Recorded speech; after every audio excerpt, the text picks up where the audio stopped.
Hi, good morning everyone. I am Darius Trance, and in this video, I'll be sharing my reflection on two neural network programs. We'll look into how each one works, their purpose basically, their strengths and weaknesses, and how we can improve the learning experience for students exploring AI for the first time. So, what are the programs all about? So, for the first program, we have here a simple neural network program. This one.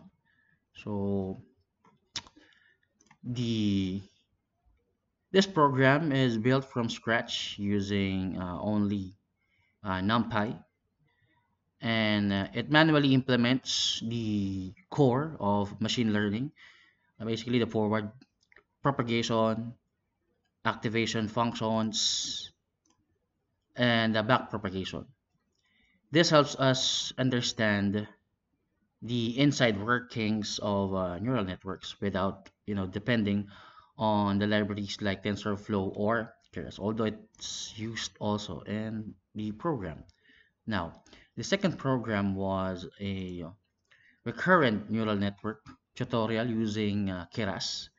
It basically focuses on processing sequences of data like text or time series. It even introduces the LSTM here. So here's the program and some comments, of course. Again, it introduces the LSTM, a more advanced type of a recurrent neural network that basically handles long-term dependencies. Basically, the program number one teaches how neural networks learn, while the RNN program number two, shows us how they can remember and analyze sequences. Now, what applications are they trying to model or solve? Now, for the program number one, the simple neural network here, this one, it doesn't really solve real problem directly, but it gives us the foundation for solving classification tasks like spam detection, handwritten digit recognition, like MNIST, or medical diagnosis. Well, once scale. For the other one here, the program number two, recurrent neural network, this one solves sequence prediction, which is very useful in real life, like predicting the next word in a sentence, like in a predictive text, forecasting stock prices, weather conditions, weather predictions, and sentiment analysis based on sentences. Basically, it shows how deep learning handles time-dependent data. Now, in terms of assessment, in terms of accuracy and reliability, and basically the efficiency. Now, for program number one, here, the simple neural network, we have in terms of accuracy, it's quite limited to simple data sets, but well, it's educational. In terms of reliability, it's reliable in teaching mechanics, but but not for production. In terms of efficiency, it's basically slow, especially with more data or layers, since it doesn't use optimized libraries. So for context rather, so we have here. Here's the initial program, of course, importing TensorFlow as TF and also other libraries. Now, for program number two, the recurrent neural network here.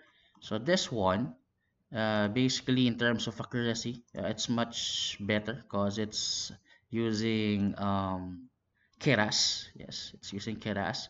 And in terms of its uh, reliability, it's very high. Again, thanks to Keras, the Keras abstraction and stable backend.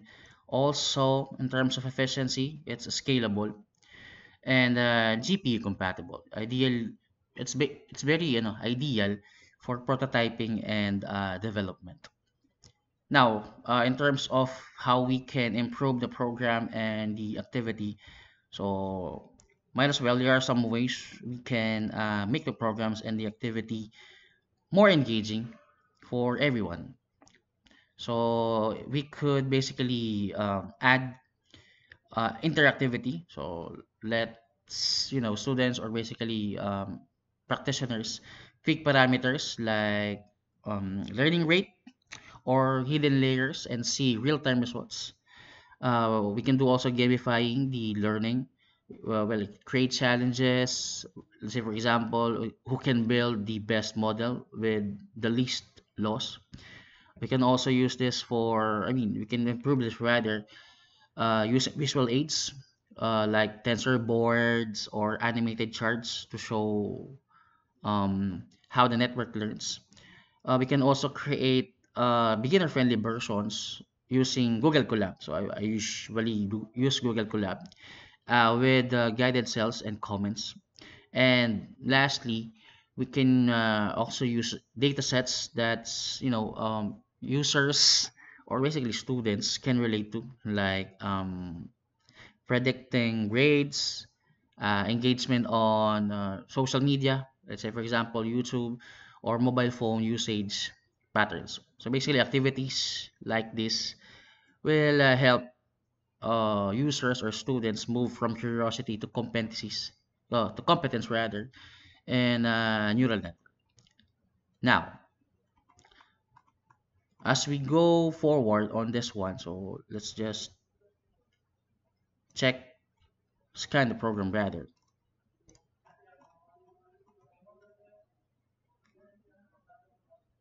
So here's the overall look of the program. So we have here import NumPy as mentioned, and also we use TensorFlow. So we use TF for shorter version, and the program is used here. So to train the data, which came from a library or basically a database. So for this one here, the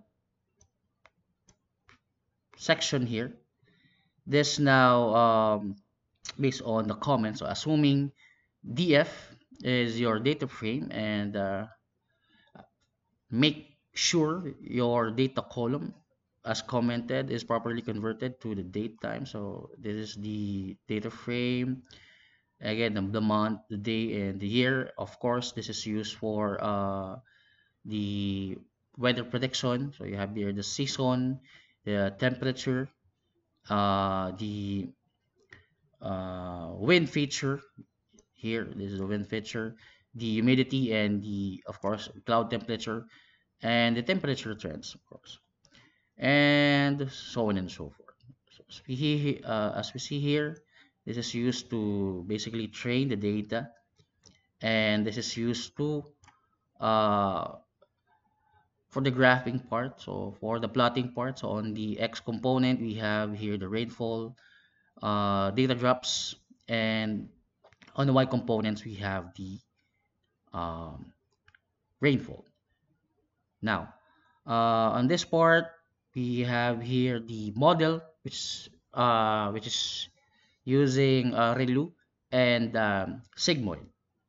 For the other one here on the sections, of course, we use Adam Optimizer, which is a good optimizer. And we have here used, basically the program used 15 epochs. Yes, here's the result.